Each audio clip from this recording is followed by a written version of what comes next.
Hi అండి, అందరికీ నమస్కారం. Welcome to my YouTube channel. ఈ వీడియోలో వరుస పెట్టి ఉద్యోగులందరినీ దారుణంగా బదిలీ చేస్తున్నారండి. సో దారుణ ఘటన అయితే ఇలా జరుగుతుంది. ఏపీలో కీలక అధికారిని ఊహించని విధంగా బదిలీ చేసిన ప్రభుత్వం. ఆ వివరాలు అయితే ఈ వీడియో తెలుసుకున్న వీడియో అయితే ఎక్కడ స్కిప్ చేయకుండా ఎండ్ వరకు చూసినట్టయితే ఇన్ఫర్మేషన్ పూర్తిగా అర్థమవుతుంది. అలా వీడియో నచ్చినట్లయితే ఒక లైక్ చేయండి. ఇంకా సబ్స్క్రైబ్ అవ్వాలంటే మన ఛానల్ని సబ్స్క్రైబ్ చేసుకున్న ద్వారా నేను చేసే లేటెస్ట్ అప్డేట్ న్యూస్ ఏపీ ఉద్యోగ మరియు పెన్షన్ సంబంధించిన తాజా సమాచారం ఎప్పటికప్పుడు అయితే మీ వరకు రీచ్ అవుతుంది. ఇక ఆలస్యం చేయకుండా వివరాలు వెళ్ళిపోదాం.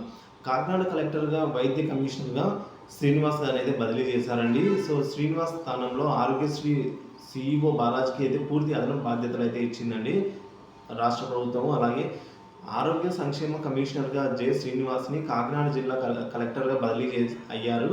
ఈ మేరకు గురువారం ఉత్తర్వులు అయితే అందాయండి. ఆయనకు 2 సంవత్సరాల క్రితం కమిషనర్గా బాధ్యతలు చేపట్టిన శ్రీనివాస్ సమర్థవంతంగా విధులు నిర్వహించారండి. కాకినాడ కలెక్టర్ సెలవుపై వెళ్ళిన నేపథ్యంలో ఎన్నికల కమిషనర్గా జె నివాస్ గారు అయితే అక్కడ కలెక్టర్గా పంపినట్లయితే తెలుస్తుందండి. ఎన్నికల వేళ అకస్మాత్తుగా శ్రీనివాస్ని ఈ విధంగా నివాస్ గారిని బదిలీ చేయడంపై వైద్య ఆరోగ్య శాఖలో అయితే తీవ్ర చర్చ అయితే నడిచింది. So Aarogyasri trust chief executive ఆఫీసర్గా డికే బాలాజీ గారికి కుటుంబ ఆరోగ్య సంక్షేమ కమిషనర్గా అయితే పూర్తి అదనపు బాధ్యతలు అప్పగిస్తూ వైద్య ఆరోగ్య శాఖ స్పెషల్ చీఫ్ సెక్రటరీ ఎంటీ బాబు అయితే ఈ విధంగా ఆదేశాలు జారీ చేయడం జరిగిందండి.